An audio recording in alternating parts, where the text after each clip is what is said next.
So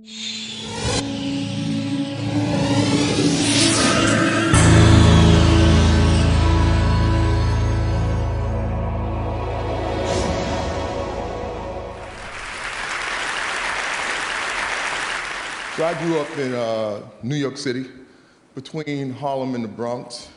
Growing up as a boy, we was taught that men had to be tough, had to be strong, had to be courageous, dominating, no pain, no emotions, with the exception of anger and definitely no fear. That men are in charge, which means women are not. That men lead, and you should just follow and just do what we say. That men are superior, women are inferior. That men are strong, women are weak. That women are of less value, property of men, and objects, particularly sexual objects. I've later come to know that to be the collective socialization of men, better known as the man box. See, this man box has in it all the ingredients of how we define what it means to be a man. Now, I also want to say, without a doubt, there are some wonderful, wonderful, absolutely wonderful things about being a man. Well, at the same time, there's some stuff that's just straight up twisted. And we really need to begin to challenge, look at it, and really get in the process of deconstructing, redefining what we come to know as manhood. This is my two at home, Kendall and Jade. They're 11 and 12. Kendall's 15 months older than Jade. There's a period of time, when my wife, her name is Tammy, and I, we just got real busy and whip, whip, bit, bam, boom, Kendall and Jade. Right? And when they were about 5 and 6, 4 and 5, Jade could come to me. It didn't matter, come to me crying, It didn't matter what she was crying about. She can get on my knees, she can snot my sleeve up, just cry it out, Daddy got you, that's all that's important. Now Kendall, on the other hand, and like I said, he's only 15 months older than her, he come to me crying. It's like as soon as I would hear him crying, a clock would go off. I would give the boy probably about 30 seconds, which means by the time he got to me, I was already saying things like, why you crying?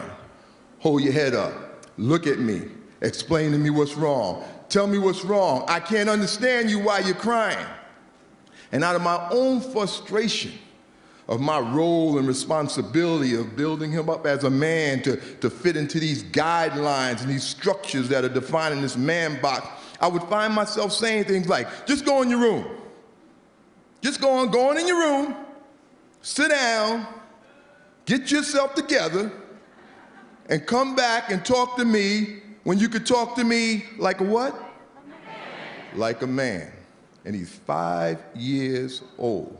And as I grow in life, I would say to myself, my God, what's wrong with me? What am I doing? Why would I do this? And I think back to my father. There was a time in my life where we had a very troubled experience in our family. My brother Henry, he died tragically when we was teenagers.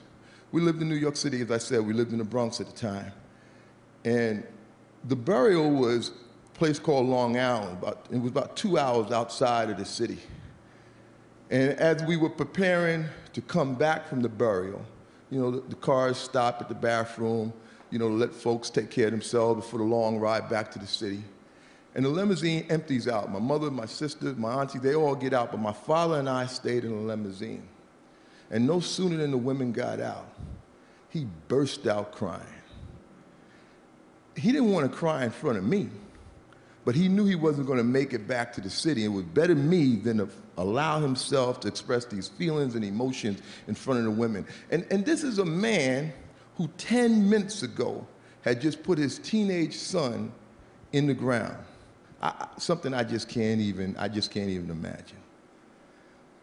The thing that sticks with me the most is that he was apologizing to me for crying in front of me. And at the same time, he was also giving me props, lifting me up for not crying. I come to also look at this as this fear that we have as men, this fear that just have us paralyzed, holding us hostage to this man box. I can remember speaking to a 12-year-old boy, a football player, and I asked him, I said, how would you feel if in front of all the players, your coach told you you were playing like a girl? Now, I expected him to say something like, I'll be sad, I'll be mad, I'll be angry, or something like that. No, the boy said to me, it would destroy me. And I said to myself, God, if it would destroy him to be called a girl, what are we then teaching him about girls?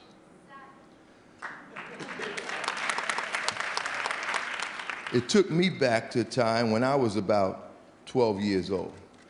I grew up in tenement buildings, you know, in the inner city, and at this time we're living in the Bronx. And in the building next to where I lived, there was a guy named Johnny.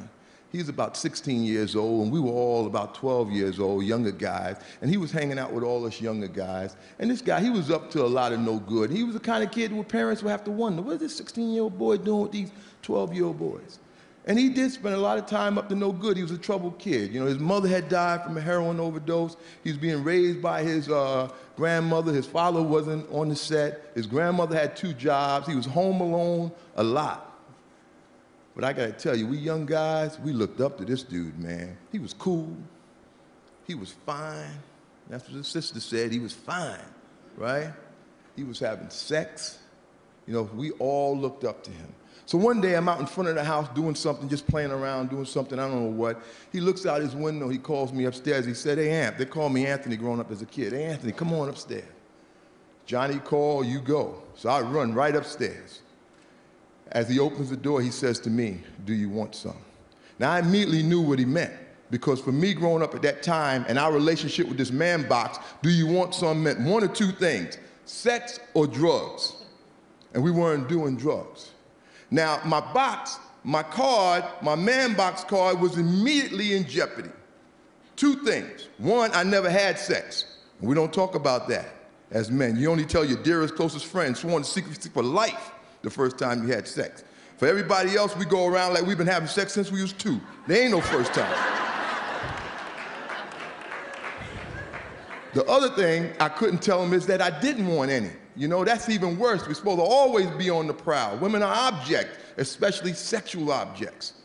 So anyway, I couldn't tell him any of that. So like my mother would say, make a long story short, I just simply said to Johnny, yes. He told me go in his room. I go in his room, on his bed is a girl from the neighborhood named Sheila. She's 16 years old, she's nude. She is what I know today to be mentally ill, higher functioning at times than others. We had a whole choice worth, you know, inappropriate names for her. But anyway, Johnny had just gotten through having sex with her. Well, he actually raped her, but he would say he had sex with her because while Sheila never said no, she also never said yes. So he was offering me the opportunity to do the same. So when I go in the room, I close the door. Folks, I'm petrified. I stand with my back to the door so Johnny can't bust in the room and see that I'm not doing anything. And I stand there long enough that I could have actually done something. So now I'm no longer trying to figure out what I'm gonna do. I'm trying to figure out how I'm gonna get out of this room. So in my 12 years of wisdom, I zip my pants down, I walk out into the living room, and lo and behold to me, while I was in the room with Sheila, Johnny was back at the window calling guys up. So now it's a living room full of guys, like, you know, like the waiting room in the doctor's office. And they asked me, how was it? And I say to them, it was good. And I zip my pants up in front of them, and I head for the door. Now, I say this all with remorse, and I was feeling a tremendous amount of remorse at that time, but I was conflicting, because while I was feeling remorse, I was excited, because I didn't get caught, but I knew I felt bad about what was happening. This fear getting outside the man box totally enveloped me. It was way more important to me about me and my man box card than about Sheila and what was happening to her. See, collectively, we as men are taught to have less value in women, to view them as property and the objects of men. We see that as an equation that equals violence against women. We as men, good men, the large majority of men, we operate on the foundation of this whole collective socialization. We kind of see ourselves separate, but we're very much a part of it. You see, we have to come to understand that less value, property, and objectification is the foundation, and the violence can't happen without it. So we're very much a part of the solution as well as the problem. The Centers for Disease Control says that men's violence against women is at epidemic proportions. It's the #1 health concern for women in this country and abroad. So quickly, I'd like to just say, you know, this is my love of my life, my daughter Jade. The world I envision for her. How do I want men to be acting and behaving? I need you on board. I need you with me. I need you working with me and me working with you on how we raise our sons and teach them to be men. That it's okay to not be dominating. That it's okay to have feelings and emotions. That it's okay to promote equality. That it's okay to have women who are just friends and that's it. That it's okay to be whole. That my liberation as a man is tied to your liberation as a woman. I remember asking a 9-year-old boy, what would life be like for you if you didn't have to adhere to this man box? He said to me, I would be free. Thank you, folks.